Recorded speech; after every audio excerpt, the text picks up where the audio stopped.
Hello, everybody. Adam Parks here with another episode of Receivables Roundtable. Today, I am here with my longtime friend, Jen Wilson, who is with DebtTrader. She's now the president of one of the major debt brokers in our industry. How you doing today, Jen? I'm great, Adam. And you? I can't complain. It's another day in paradise. There you go. So for anybody who's not familiar with DebtTrader, and I can't imagine there's a lot of people watching that are not familiar in some way, shape, or form, can you tell everybody a little bit about yourself and how you got to the seat that you're in today? Sure. I actually started in the space working for collection agencies. I think a lot of people in our space start out working for a collection agency. I live outside of Buffalo, New York. So, collection agency Mecca, right? Sure. So it was interesting. I wasn't sure that it was what I wanted to do. I was kind of changing career paths at the time. I'd been in government for a really long time. Kind of got sick of that. And I started working for a large collection agency. And you got to be kind of weird to stay in this space for as long as we have, right? So True statement. I loved it. And I mean, people are like, how could you possibly love this space? But I've always been on the compliance side of it. Mhm. So I think it's a little bit different. I'm not the one that's calling somebody and, having them become upset on the phone about a debt that they're not sure how to pay. I'm the one making sure that the person that's doing that is doing it compliantly. So it's a little bit different of a thought process. But I worked for a couple different collection agencies. And then I met Matt through some really good mutual friends of ours, and he had started the company. And when he started DebtTrader, it was about the technology, because for him, he was like, holy cow, I can't believe people are still slinging around Excel spreadsheets, right? He's like, we need a safer way to do this. And we've been around for 10 years. So 10 years ago, people were still sending Excel spreadsheets full of PII. And so he came up with the whole technology platform. And at about the same time as he was coming up with the technology platform, Dodd-Frank was happening. And so he very quickly realized, holy cow, I need compliance as part of this, or I'm not going to be able to do anything with this awesome technology that I put in place. And so he reached out to me through those mutual friends and had asked me to come on as a consultant and just really kind of help him get the compliance piece off of the ground. Well, a couple deals landed later because of having the compliance components in place. He's like, oh, we need you to come on full time. And so, the company is out in Vegas. I was like, Matt, never moving to Vegas, not happening. So we had to have that whole conversation first. Sure. But I've been with the company now for almost 8 years through various compliance roles. And then the opportunity kind of came up. I think most companies, as they went through the pandemic, really assessed kind of, how they were going to come out of it, right? Because it was crazy for everyone, especially in this space, because there was no paper. The paper that was out there was going for crazy prices that everybody was worried about. And, it's like, how do we come out of this stronger and, feel like we are properly positioned for the way forward? And I think the change of administration kind of happening at the same time as the pandemic really changed the focus completely in this space to a compliance first focus. And so for us, as we kind of came out of this, Matt offered me the presidency in the company. And that was super exciting. As a woman in this space, you don't see that happen very often. And so I'm kind of straddling both right now and finding my way through. But that's kind of how I got to be where I am 8 years later. That's a fun story. There's nothing like coming up from like through the organizations and starting kind of at a lower level through the industry and working your way up. Because if there's one thing that I've valued throughout my career, it's having done every job. Yes. I've done every job in every company that I'm engaged with. And, I've never been a full-time debt collector, but I have been through collector training. I've sat there and made the calls, because how am I supposed to tell people how I think they should do something if I've never done it myself? Right. Exactly. I think that's super important too. You can't expect somebody to take you seriously if they don't think that you know how to do what they're doing. Exactly. Now, DebtTrader itself, right? Like DebtTrader's been around. I think you guys have your 10-year anniversary coming up We here do. over the next couple of months, which is very exciting. But tell us a little bit about the organization itself and kind of what DebtTrader is for anybody that's not familiar. Okay. So DebtTrader is actually really unique in the space because we do an entire pre-sale package and a post-sale package. So most of the time when you think about a broker, you think about somebody who's just going to introduce you, right? They make an introduction, they kind of help you through the transaction. And then when the transaction's over with, they kind of wipe their hands and walk away until you're ready for another transaction. So DebtTrader is a little bit different. On the front end, we are really helping. Our niche market is really people that haven't sold before. So it's a much different conversation with somebody that is afraid to sell because they're worried about their reputation. They're worried about how many employees they're going to have to hire to kind of manage the compliance component and the post-sale component of it. And so with DebtTrader, we cover both ends of that. We have my team, my compliance team on the pre-sale side of it, going through and doing all of the certification and recertification of the companies that are inside of our network on both the buying and the collection agency side. And then when you get to post-sale, we're there for the life of the account. So all of the post-sale actually happens through the DebtTrader platform. So if you've got putbacks, buybacks, complaints, somebody's suing the seller and they need to get that account back immediately, all of that happens through the technology platform. And so that's why we're a little bit different than what you would think of as a traditional broker, because we're there on the front end for a while before you go to market. And then we're there on the back end forever. So even if you only do one transaction with us, you're still with us for a really long time because we're monitoring those loans post-sale. Well, I'm sure that makes you a very sticky organization in terms of the creditors that are selling through your platform, because now they have a long-term solution. They become comfortable with it. They didn't have to hire staff, and it puts them in a really great position. Now, as a broker and as a reformed broker, we'll call it myself, right? As a reformed broker myself, having worked with CreditMax and Sterling Capital, there's always a very difficult balance between the compliance side and the deal people, right? And I had to wear a little bit of both hats. I know you're wearing both hats now. And I feel like the deal guys always look at us in the compliance space as the deal killers. But how are you finding that, appropriate balance for your organization and for your sellers between that compliance and the deal portion of a transaction? So I think for us, like I was saying, we bring a lot of sellers to market for the first time. And so on the seller side, I think it's a little bit easier for us because compliance is key for them. They're not coming through us unless they're worried about compliance and their reputation and protecting their brand. And so on the seller side, it's easier. On the buyer side is where the challenge really is, because, and it's a tough market, right? Because they haven't had anybody that was with it for the life of the loan to deal with before. They either dealt direct from the originator or they were dealing with a traditional broker. And so, for us to make ourselves sticky with the buyers, they had to buy into really liking the technology and the ease with which they receive a file even, right? Their file comes through exact same format, exact same way every single time. They can put the paper that comes through DebtTrader, they're putting it out to the floor within 24, 48 hours. They don't have all of that QA that they have to do, maybe on something that they're getting direct from issuer. And they're like, holy cow, what did I just get? Everybody's got a different file format. Everything's got, and sometimes from the same creditor, you're going to see 4 files in a row and every one of them is going to be different in some way, shape, or form.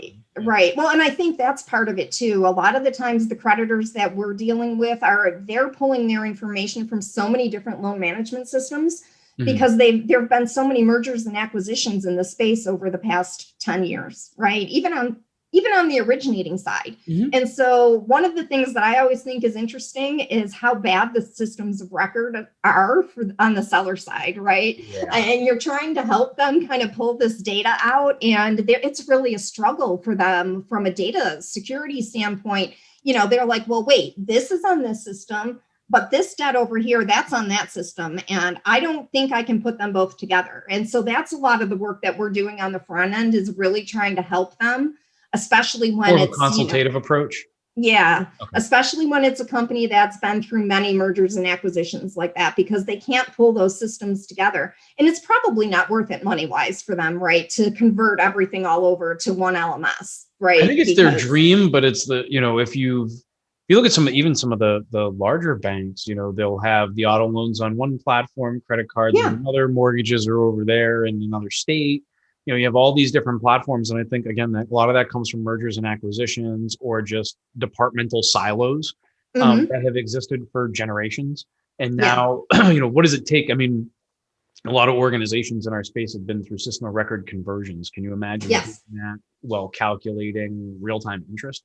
right. It's a very complex animal to undertake, and I think that the challenges that come along with generating that data. Now, from a post-sale support perspective, I find that to be really interesting too. I've managed a lot of post-sale support manually and being Hmm.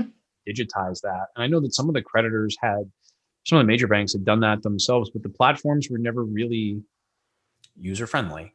Yeah. That's the word we'll select for today, right? It was never really user friendly, or there was always unique challenges in being able to get those documents or even request those documents, and the translations that had to happen because it was just kind of a complex beast in terms of we Well, can only accept it in this particular format, but you're sending your buyers standardized form so that at least they can get familiar with something. But then somebody at some point has to play conversion man and yes. kind of.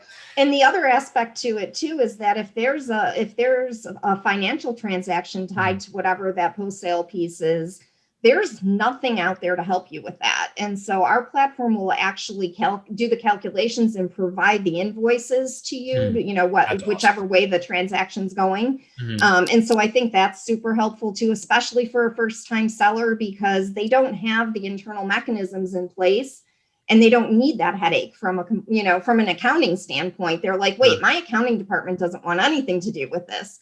And so, having that kind of all automated and happen for them also makes it a lot easier to get through that post sale. And it's a selling point with them, right? Because they know when they ask the question, well, what happens if this happens and I need to buy that account back? We've got a very easy solution for them and a super easy way for them to get that information to their accounting department without it turning into a huge headache. So, Well, I think, and as you kind of mentioned, like one of the biggest challenges that you've faced is on the buyer side, right? And mhm, you guys have done some really interesting things when it comes to the buyers, in terms of your certification, and not only your certification of the buyer, but the certification of the agency itself. yeah. Talk to me a little bit about what that means, right? And what that Yep. experience is like for both the buyer and the agency. Yeah, so it was interesting when we first started doing it. We were only going to do the buyers, right? We were just going to certify and recertify the buyers so that the seller would have all of the due diligence that they needed, and it would be updated on an annual basis, and it would always be available to them, and they'd be good to go. Mhm. So we were about 6 months into it, and I was on the phone with a very dear friend of mine on the seller side, and he said, "But Jen, they're not talking to my consumers. And I don't know who these people are that are talking to my consumers. And maybe they're not compliant." Mhm. And I'm like, oh, you know what? You're right. I didn't think this all the way through. Thank you so much. I'm like, okay. So we developed this whole certification program for the agencies as well. And let me tell you what that was like to roll out to the buyers. They were like, what? I was on the Both hands in compliance the side air. for some of those buyers as it came out, and I'm going, okay, well, hey, at least there's a standard format. Yes. So, from the agency perspective, it's interesting. We didn't get a lot of pushback from the agencies because they were super excited about it. Because from their viewpoint, they were only dealing with us once. And it took a long time for the buyers to realize that they were only going to deal with us once. Instead of having 10 different sellers that they had purchased from all want to come in and audit them at once, they're just dealing with one audit from DebtTrader. And then we're passing all of that information back to the seller. The seller can check the box that they've done everything. And now it's been really interesting. I think the change of administration really scared a lot of people on the selling side. And they all of a sudden are like, hey, wait a second, didn't you say? Now, these are sellers before that were happy with just buyer due diligence and Sure. recertification for them, right? And they come back now and they're like, didn't you say you could do this for the agencies too? And I'm like, well, yeah, I'm doing it for like half a dozen of your peers, but you didn't want it. And they're like, I think I want it now.